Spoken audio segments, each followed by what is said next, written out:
तमाम स्वास्थ्य कर्मी अब शहर की गलियों का कचरा साफ कर रहे हैं। अब नौबत ये आ चुकी है कि ये आंदोलन करते करते थक हार गए, तो हर दिन कोई ना कोई एक नया कार्यक्रम यहाँ पर आयोजित किया जाता है। आज झाड़ू से सफाई अभियान किया गया है और सफाई अभियान में मध्य प्रदेश के मुखिया शिवराज सिंह चौहान जी से कहा है कि जो गंदगी हम लोगों के धब्बे माथे पर है, संविदा कर्मी का वो धब्बा हटाएं। दमोह जिले के डीएम कार्यालय के सामने सफाई अभियान चलाते हुए ये कोई नगर निगम या नगर पालिका के कर्मचारी नहीं, बल्कि ये वो लोग हैं जो हमारे और आपके परिवार के लोगों के स्वास्थ्य का पूरा ख्याल रखते हैं। लेकिन अभी 12 दिनों से स्वास्थ्य विभाग का तमाम कर्मचारी अमला जो संविदा कर्मचारी है 12 दिनों से हड़ताल पर है, लामबंद है। और अगर हम बात करें स्वास्थ्य केंद्रों की तो वहाँ के भी हालात बद से बदतर हैं, जैसे अभी आपने अपनी स्क्रीन पर उनके बयानों में सुना। इनकी मांगे 2 हैं, नियमितीकरण और अपने साथियों की वापसी। अब ये थक हार चुके हैं, इनका सब्र भी अब जवाब दे चुका है। अब इन लोगों ने झाड़ू हाथ में थाम ली है। क्यों थामी है हम खुद इन्हीं से पूछेंगे। ये झाड़ू किस लिए, किसको लाए हो? ये झाड़ू हम संविदा कर्मचारियों के जो हम आंदोलन कर रहे हैं उसके लिए, जो हमारे संविदा कर्मचारियों को जो कचरा समझा जाता है उस कचरे को हमेशा के लिए इस देश से हटाने के लिए, अलग करने के लिए हम ये झाड़ू का इस्तेमाल कर रहे हैं। कि हम संविदा को समझा जाता है जिस तरीके से वो संविदा कर, मतलब आप लोग कचरा महसूस कर रहे हैं, अपने आप को महसूस कर रहे हैं खुद को कि इतना गिरा हुआ महसूस कर रहे हैं कि हमको कचरा समझा जा रहा है, ऐसा इनका कहना है।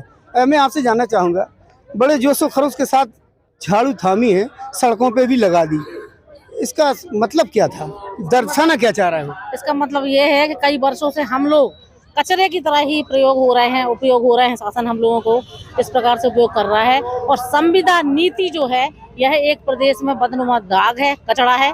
इस सबको दूर करने के लिए हम लोगों ने खुद ही झाड़ू उठा ली, क्योंकि मामा तो अब हमारी सुन नहीं रहे हैं, तो हम लोग उनको बता रहे हैं कि इस कचरा को साफ करें और हम लोगों को भी अपना प्यारा भांजा समझकर नियमितीकरण का उपहार दें। मैं आपसे जानना चाहूँगा, 12 दिन हो गए, जिम्मेदारी क्या रही है आप लोगों की, क्या करते हैं आप लोग?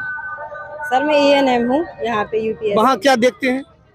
अभी हम लोग ने कोविड में भी काम किया है, टीका लगाए हैं, वैक्सीनेशन किया है और इसके अलावा हम लोग गर्भवती महिलाओं का रजिस्ट्रेशन करते हैं, छोटे बच्चों का टीकाकरण करते हैं। अगर आकलन किया जाए कि आपके तमाम साथी दिन में कितने पेशेंट को देखते हैं?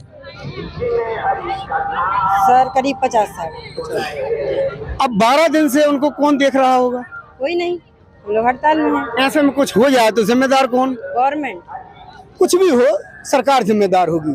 अब सचिव महोदय जी थक हार गए आंदोलन करते करते, आज देखा है कि झाड़ुएं भी अब आ गई हाथ में, बीन भी बजा ली, अपने खून से खत भी लिख दिया है लहू से, फिर भी मामा जी ने अभी आपकी शायद नहीं सुनी।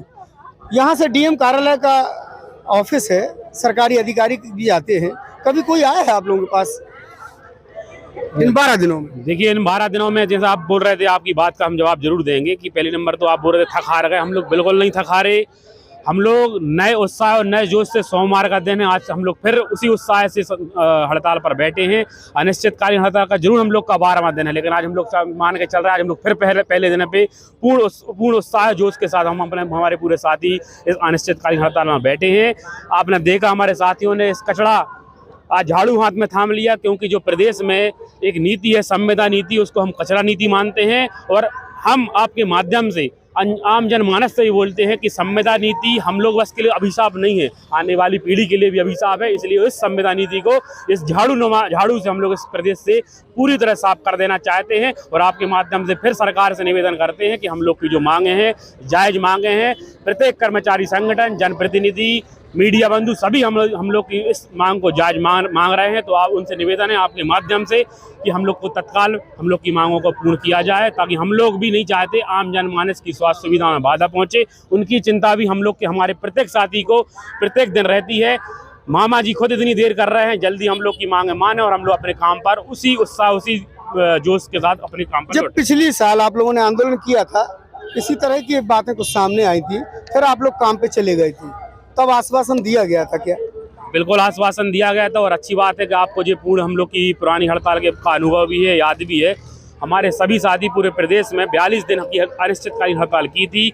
उस टाइम हम लोग को लिखित में भी आश्वासन दिया गया था और आपको बताना चाहते हैं कि हम लोग की हड़ताल के द्वारा ही एक संविदा कर्मचारियों के हित के लिए एक नीति बनाई गई थी, लेकिन दुर्भाग्य हम लोग का समझे या भगवान की इच्छा ना हो या शासन प्रशासन की इच्छा की वो नीति केवल हमारे स्वास्थ्य विभाग के राष्ट्रीय स्वास्थ्य मिशन के कर्मचारियों पर आज दिनांक तक लागू नहीं हुई। और हम लोग मांग क्या रहे सरकार से, कुछ नहीं, जो आपने हम लोग के लिए नीति बनाई थी उसको लागू कर दीजिए और हम लोग को नियमितीकरण कर दीजिए। ऐसा कुछ हम लोग अलग से कुछ नहीं मांग रहे कि उसमें बहुत ज़्यादा टाइम लगेगा, बहुत कुछ। सुना आपने, कुछ अलग से नहीं मांगा जा रहा है। पिछली मर्तबा भी आंदोलन किया था और 1 माह से ज़्यादा 40 दिन ये हड़ताल चली थी। फिर सरकार ने इनको मनाया पथाया और एक लॉलीपॉप दी नीति बनाने की, लेकिन अफसोस, बड़े अफसोस की बात है कि उस नीति के तले भी इनको दबा दिया गया। उस नीति के इनको दर्शन नहीं हुए, ना उस नीति में इनको लागू किया गया, ना इनको उस कैटेगरी में लाया गया।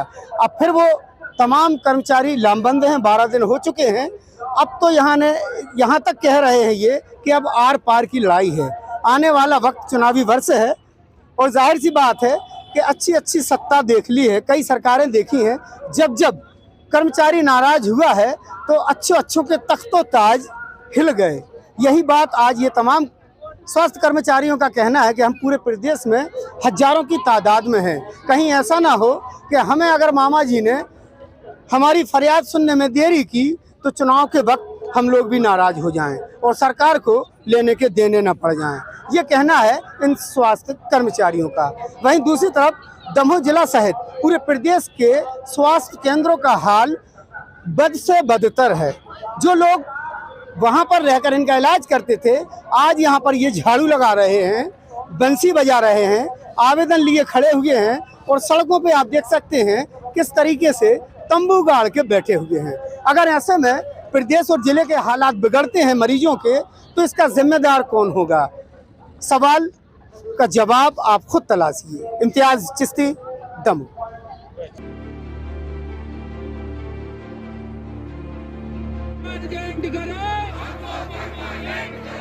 अभी करो